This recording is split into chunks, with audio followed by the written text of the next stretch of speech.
अंतरिक्ष के शौकीनों, तैयार हो जाइए, क्योंकि हम इस साल सामने आए खगोलीय रहस्यों को विस्तार से उजागर करने वाले हैं। विशाल तारों से लेकर कार्बनिक अणुओं तक की खोज। यह साल खगोलविदों के लिए वाकई बहुत ही बढ़िया रहा है। तो चलिए 2023 में आपके द्वारा देखी गई सभी रोमांचकारी और अद्भुत घटनाओं को एक बार फिर से देखते हैं। सबसे पहले हमने कुछ वास्तविक खगोलीय राक्षसों की खोज की है। कल्पना कीजिए कि जब आप रात के आसमान को देखते हैं तो आपको ऐसे सितारे दिखाई देते हैं जो न केवल बड़े हैं बल्कि बेहद विशाल भी हैं। वैज्ञानिक ब्रह्मांड के शुरुआती दिनों की खोज के लिए जेम्स वेब स्पेस टेलीस्कोप नामक एक विशेष दूरबीन का उपयोग कर रहे हैं। अपने इस साहसिक कार्य के दौरान वैज्ञानिकों को ऐसे प्राचीन तारे मिले हैं जो हमारे सूर्य से 10 गुना बड़े हैं। जी हाँ, आपने सही सुना, 10 गुना। तारकीय दुनिया के ये दिग्गज अरबों साल पहले ब्रह्मांड में बनने वाले सबसे पहले सितारों में से कुछ थे। एक गोलाकार समूह की कल्पना करें, जैसे एक विशाल ब्रह्मांडीय दल, जहां प्रत्येक समूह में 100 शून्य से लेकर 100 शून्य तक के तारे होते हैं। मिलियन सदस्य। ये समूह विशाल पारिवारिक समारोहों की तरह होते हैं, जहां सभी तारे लगभग एक ही समय में जन्म लेते हैं। लेकिन इन नए खोजे गए राक्षसों को इतना खास बनाता क्या है? खैर, उनके कोर या उनके केंद्रीय भाग आज के तारों में जो हम देखते हैं उससे कहीं अधिक गर्म होते हैं। वैज्ञानिकों का मानना है कि यह तीव्र गर्मी शायद बहुत अधिक हाइड्रोजन के अत्यधिक तापमान पर जलने के कारण हो सकती है। ऐसा लगता है जैसे वे एक गैलेक्टिक बारबेक्यू पार्टी कर रहे हैं, जहां तापमान बहुत ही उच्च होता है। इन गोलाकार समूहों में कुछ दिलचस्प होता है। छोटे तारे विशालकाय तारों से टकराकर अतिरिक्त ऊर्जा पाते हैं, जैसे बिजली मिल गई हो। लेकिन एक मोड़ है। ज्यादातर समूह अब बूढ़े हो रहे हैं और विशालकाय तारे पहले ही गायब हो चुके हैं। आज के समूहों में उनके अस्तित्व के बस संकेत ही मिलते हैं। वैज्ञानिक उनकी भव्य उपस्थिति के रहस्यमय निशानों से उनका अध्ययन करते हैं। इन विशाल तारों की खोज ब्रह्मांड की समझ में अविश्वसनीय रूप से अहम है। अगर वैज्ञानिक उनके अस्तित्व की पुष्टि के लिए और सबूत जुटा सकें तो यह बड़ी सफलता होगी। इससे हमें गोलाकार समूहों और सुपरमैसिव सितारों के निर्माण को समझने में मदद मिलेगी। लेकिन यह 2023 की पहली दिलचस्प खोज थी। अगली खोज थोड़ी दुखद है। क्या आप उन खूबसूरत छल्लों को जानते हैं जो शनि को आकर्षक बनाते हैं? खैर, अंदाजा लगाइए क्या? खगोल विज्ञान की दृष्टि से वे भविष्य में गायब हो सकते हैं। नासा के कैसिनी मिशन ने, जिसने 2004 से 2017 तक शनि का अन्वेषण किया, छल्लों पर आकर्षक डेटा एकत्र किया। कैसिनी के ग्रैंड फिनाले के दौरान जब इसने शनि के बीच युद्धाभ्यास किए तो वैज्ञानिकों ने देखा कि छल्लों का द्रव्यमान हर सेकंड कम हो रहा था, टनों में। इसका मतलब है कि यह प्रभामंडल कुछ 100 मिलियन साल तक ही रहेगा। यह मनुष्यों के लिए लंबा समय लग सकता है, पर ब्रह्मांड की योजना में यह पलक झपकने जैसा है। हमने सीखा है कि शनि के विशाल छल्ले हमेशा नहीं रहते, वे फीके पड़ जाते हैं। खैर, आप और मैं इस पल को नहीं पकड़ पाएंगे। वैज्ञानिकों का एक मजेदार सिद्धांत है कि जब शनि के छल्ले गायब होंगे तो क्या होगा। वे सोचते हैं कि हमारे सौर मंडल के अन्य बर्फ और गैस के विशाल ग्रह जैसे यूरेनस और बृहस्पति में भी कभी विशाल छल्ले रहे होंगे भी। लेकिन समय के साथ वे छल्ले धीरे धीरे घिस गए और अब वे पतली पतली पट्टियों में बदल गए हैं, जैसे कि यूरेनस के पास अभी हैं। शनि के छल्ले मुख्य रूप से बर्फ से बने होते हैं, लेकिन उनमें चट्टानी धूल का भी छिड़काव होता है। यह धूल क्षुद्र ग्रहों और छोटे छोटे उल्कापिंडों से आती है, जो आकाशीय पिंडों से टकराते हैं और टूट जाते हैं। यह बर्फीले कणों और अंतरिक्ष मलबे के हिमपात जैसा प्रतीत होता है। शोध से यह भी पता चला है कि शनि के छल्ले ग्रह के बनने के बहुत बाद प्रकट हुए थे। जब डायनासोर पृथ्वी पर विचरण करते थे तब भी वे बन रहे थे। इसलिए खगोलीय आयु के संदर्भ में वे वास्तव में काफी युवा हैं, केवल कुछ 100 मिलियन वर्ष पुराने हैं। इस खोज ने वैज्ञानिकों को उत्साहित कर दिया है, क्योंकि इसका मतलब है कि शनि के अतीत में कुछ नाटकीय हुआ था, जिससे यह आश्चर्यजनक बर्फीली डिस्क बनी।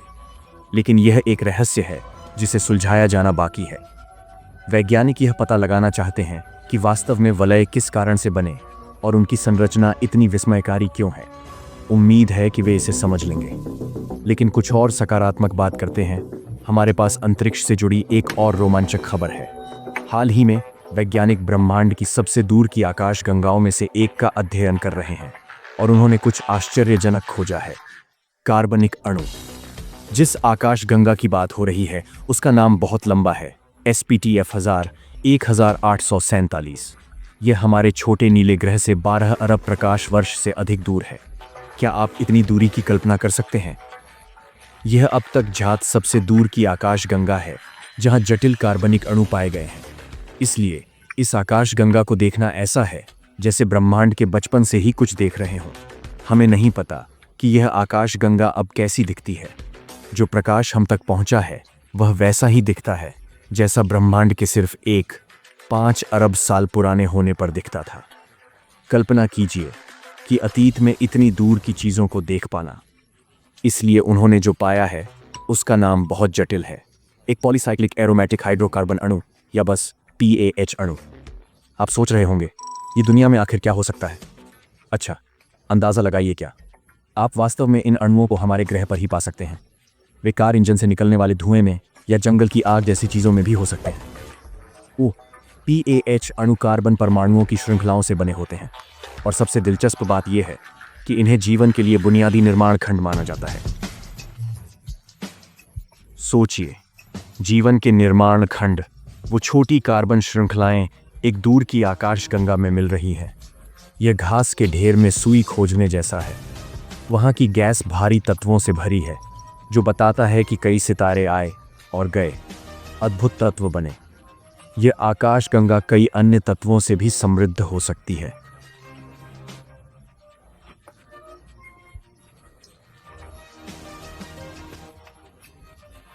यह खोज संभावनाओं की एक नई दुनिया खोलती है और कई रोमांचक सवाल उठाती है। इतनी दूर की आकाश गंगा में ये अणु कैसे बने? और चूंकि हम अतीत में देख रहे हैं, तो इस समय के दौरान इन कार्बनिक अणुओं के साथ क्या हुआ होगा? क्या वे जीवन में विकसित हो सकते थे? हम केवल उन अविश्वसनीय चीज़ों की सतह को खरोंच रहे हैं जो उजागर होने का इंतजार कर रही हैं। वैसे, अगर यह इतनी दूर है, तो वैज्ञानिकों ने ऐसा कुछ खोजने में कैसे कामयाबी हासिल की? खैर, उनके पास जेम्स वेब स्पेस टेलीस्कोप नामक उपकरण था। यह फैंसी टेलीस्कोप हाल ही में लॉन्च किया गया था और ब्रह्मांड को देखने के मामले में इसमें सुपर पावर है। इसलिए जब वैज्ञानिक इस दूर की आकाशगंगा का अध्ययन कर रहे थे तो उन्हें थोड़ी समस्या हुई।